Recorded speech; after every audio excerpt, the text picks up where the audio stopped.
ఇప్పుడు no cost cough syrup తో 60 రూపాయల విలువ గల ఇన్హేలర్ పూర్తిగా ఉచితం. దెబ్బకి దగ్గు జలుబు మాయం. మూడో సబ్జెక్టులోకి పోదాం. పరిశ్రమలకు సంబంధించి కొన్ని వాస్తవాలు చెప్తా. ఇది కూడా బాగా ఇంట్రెస్టింగ్ సబ్జెక్ట్. ఒకవైపు ఇలా క్రెడిట్ చోరీ, ఒకవైపు చంద్రబాబు నాయుడు గారు ఏ రకంగా చేస్తాడు అన్నది మనకు ఇప్పటికే అర్థమవుతుంది. అదాని డేటా సెంటర్లో గూగుల్కి సంబంధించిన విషయం అయితేనేమి, ఎయిర్పోర్ట్ అయ్యే విషయం అయితేనేమి, ఇంకా అనేక విషయాలు ఇంకా చెప్పుకుంటూ పోతుంటే అనేక విషయాలలో ఆయన ఏ రకంగా క్రెడిట్ చోరీ చేస్తారన్నది మనకు తెలిసిన విషయం. ఇక క్రెడిట్ చోరీ అనేది ఇంకొక వైపు అడుగు ముందుకు వేస్తే, మా హయాంలో పారిశ్రామికవేత్తలకు చంద్రబాబు నాయుడు అంటా ఉన్న మాటలు, మా హయాంలో పరిశ్రమలు పారిశ్రామికవేత్తలు వెళ్ళిపోయారన్నట్టుగా చంద్రబాబు గారు నిరంతరం బురద జల్లుతూ ఒక ప్రచారం చేస్తూ ఉంటాడు. ఆయనకు సంబంధించిన ఆయన ఎల్లో మీడియా, ఈనాడు, ఒక ఆంధ్రజ్యోతి, ఒక టీవీ5,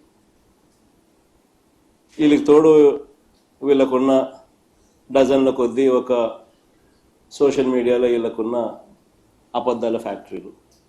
ఇదే పని మా హయాంలో అట పరిశ్రమలు పారిశ్రామికవేత్తలు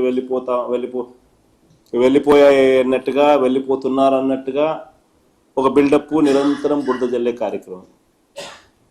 నిజంగా ఈయన తప్పుడు ప్రచారాలను బద్దలు చేస్తూ ఆర్బీఐ ఈ మధ్యకాలంలోనే డిసెంబర్ 11, 2025 ఒక నివేదిక రిలీజ్ చేసింది. నిజంగా మా దురదృష్టం ఏమిటనంటే, నిజాలు బయటికి వచ్చేలోపు చంద్రబాబు గారి అబద్ధాలు ప్రపంచాన్ని చుట్టేసి వస్తాయి. నిజాలు గడప దాటే లోపే చంద్రబాబు నాయుడు గారి అబద్ధాలు ప్రపంచాన్ని చుట్టేసుకొని వస్తాయి. అది మా దురదృష్టం. కారణం ఏంటంటే, వీళ్ళకున్న ఎల్లో సామ్రాజ్యం, డజన్ల కొద్దీ వీళ్ళకున్న అబద్ధాల ఫ్యాక్టరీలు. కానీ ఈ రిపోర్ట్ ఒకసారి డిసెంబర్ 11, 2025 నాడున ఆర్బీఐ రిపోర్ట్ చూస్తే 2019 నుంచి 24 అంటే మా హయాంలో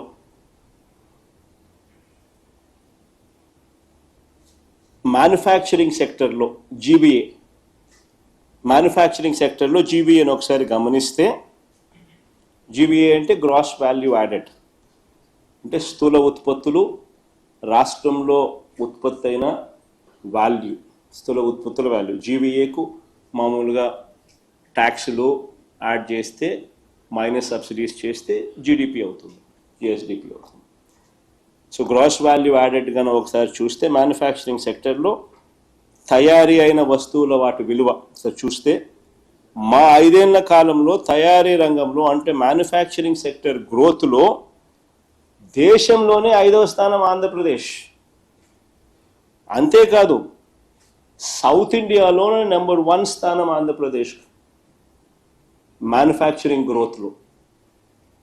చూడండి ఒకసారి, ఆంధ్ర రాష్ట్రం 11.12% గ్రోత్ రేట్తో దేశంలో 5వ స్థానంలోనూ, సౌత్ ఇండియాలో మొదటి స్థానంలోనూ ఉంటే, దేశం మ్యానుఫ్యాక్చరింగ్ జీవీఏ యావరేజ్ దేశం మొత్తం మీద సగటు యావరేజ్ 6.87 మాత్రమే ఉంటే, ఆంధ్ర రాష్ట్రంలో 11.12% నమోదు చేయడమే కాకుండా మ్యానుఫ్యాక్చరింగ్ జీవీఏలో దేశంలోనే 5వ స్థానం, సౌత్ ఇండియాలో మొదటి స్థానం గ్రోత్, మ్యానుఫ్యాక్చరింగ్ సెక్టర్ గ్రోత్ ఈ జీబీఏ.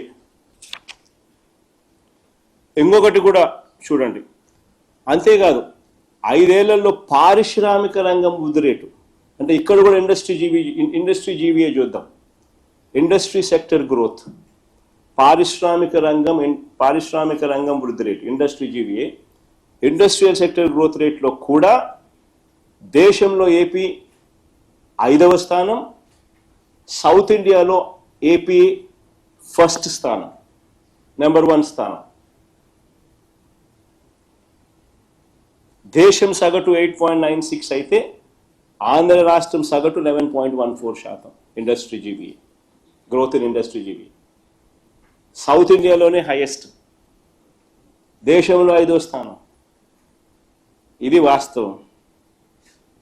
కానీ చంద్రబాబు నాయుడు గారు ఏమంటారు? ప్రతిరోజు ఆయనకు ఒక పైశాచిక ఆనందం.